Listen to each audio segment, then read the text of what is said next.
Hey, Science 30. So now we're talking about electrical fields. We just finished talking about gravitational fields in the last video. So for electrical fields, all electric fields exist around all of us and are used in many devices that you have today, from your cell phone to lights to electricity in general. And so every charged object, whether we're talking a positive charge or a negative charge, creates what's called an electrical field, a force, there's that word again, a push or a pull force, in the space around it. And so, how does an object become charged? Well, atoms have a positive nucleus and negative electrons surrounding that nucleus, kind of like over here. Negative electrons surrounding a positive nucleus core.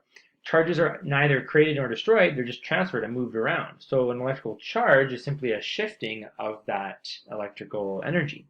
When one object rubs against another, electrons are transferred from one material to another. Think of balloon rubbing on your hair or your feet shuffling on a carpet. Um, so only electrons get transferred. The positive charges stay with the original object. The electrons like to hop around. And so conductors are materials that allow electrons to move freely. For example, copper and aluminum.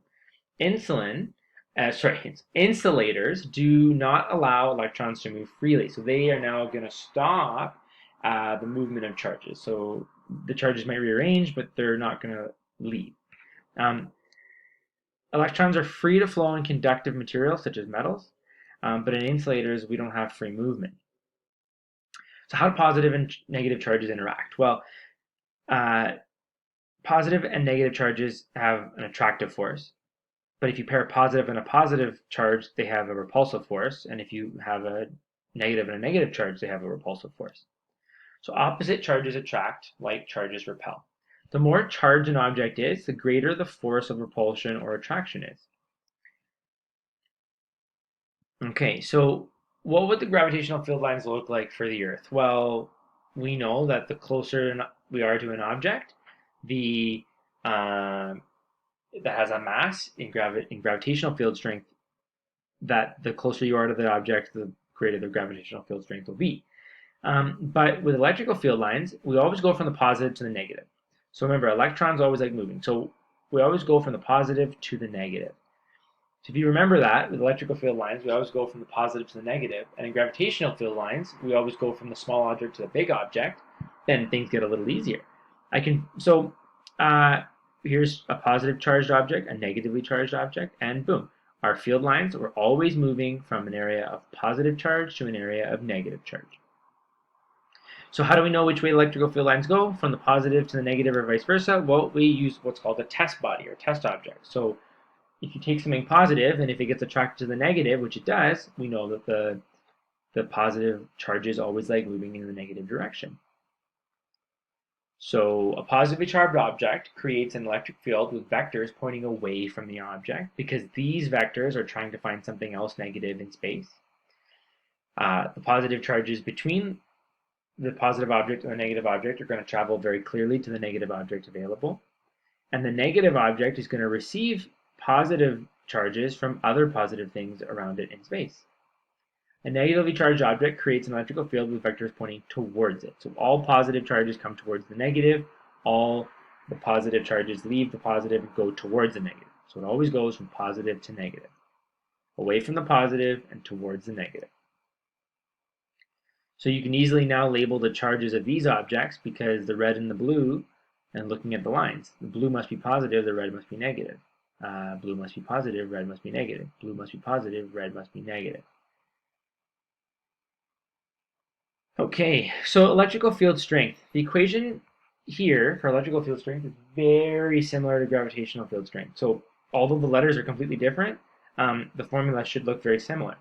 So we've got a constant, little k, Coulomb's constant, and it's 8.99 times 10 to the 9 Newton meters squared per Coulomb squared. This is a constant in your data booklet, little k. The next number is the magnitude of electrical field strength, E. Notice how it's always positive value, so it's got the absolute value lines, meaning that it'll never be a negative number. Even if the calculator says it's a negative, it's positive. Q is the electrostatic charge of the source, so the charge of your source, measured in coulombs. And then R, like before, is the radius, and it's squared, and it's measured in meters. Okay, so let's do an example. Okay, So again, a positive electrostatic charge means that it's lost electrons. Negative charge means that it's gained electrons. Okay, so much like before, as you get further away from a charged object, its electrical field strength is going to diminish or decrease. So here's an example. What is the electrical field strength?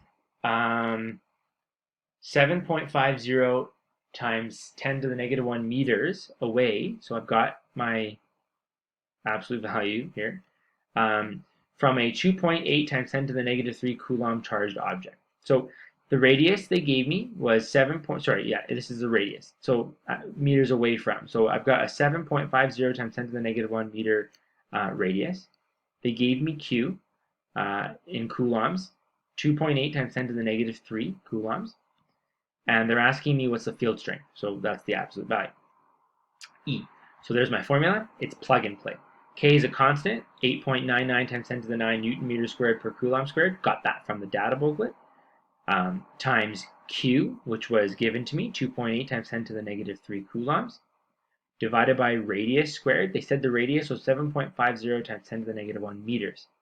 There it is there. I can't forget to square it. It's squared in the formula. Again, if you're using a scientific calculator, you don't want to screw this up. You want to make sure that you have this correctly positioned and the squared in your calculator just for the R value, not for the entire thing. Cross out your units to make sure that you don't miss anything. Always a good habit. You find your answer, newtons per coulomb. You want to round this, though, to the correct significant digits. So rounded to significant digits, it's 4.475 times 10 to the 7 newtons per coulomb. Okay, there you go. So this was a plug-and-play question. Simple formula, very similar to our gravitational field strength. And you just have to grab the values from your actual question, grab the relevant values from your data booklet, like K here, the field constant, and then plug everything in and hit enter, and you should be good to go. Okay, next example. Number 2, electrons are scraped from your hair when you comb it, and your comb develops a charge of minus 4.0 times 10 to the negative 6 coulombs. Find the electrical field strength, 0.5 meters from the comb. Okay, so I've got a comb, it's negatively charged, and I want to know the field strength at 0.5 meters away from the comb. So my Q value is minus 4.0 times 10 to the negative 6 coulombs. They gave that to me in the question. The radius they gave to me in the question, 0.5 meters away from the comb. The absolute value of our electrical charge or field strength is what we're looking for. So I'm going to have my formula. I'm going to plug and play. Value of little k is a constant, 8.99 times 10 to the 9 Newton meters squared per Coulomb squared. It didn't give that to me in the question, but I know that's a constant, so I found it in my data booklet. Times q, this is the value given to me in the question, minus 4.0 times 10 to the negative 6 coulombs, divided by the radius, 0.50 meters, and then we can't forget to square it, just like before. Get our answer, put it in scientific notation to get the correct significant digits, and I've got my final answer. So basically what this is saying is that I got 1.4 times 10 to the 5 newtons per coulomb as my electrical field strength. So that's how strong the electrical field is, 0.5 meters away from this comb, which happens to have a charge of negative 4.0 times 10 to the negative 6 coulomb. So remember, the answer is always positive, so the sign tells the direction of the field strength. So even though it was negative and you spit it out of your calculator, it's going to be a positive answer. Okay, so you've got a couple questions in your notes package, which I've posted to Google Classroom. Some hints to help you. Example 3, you have to rearrange the formula to solve for R, and you have to convert microcoulombs to coulombs. You must rearrange, in example 4, the formula to solve for Q and convert centimeters to meters. And that's it for electrical field strength. So keep the practice simple. In your quiz, I'll make sure things are relatively very straightforward. I'll have a couple theory questions in there to balance out the math, and the next video is going to be magnetic fields. Thanks, guys.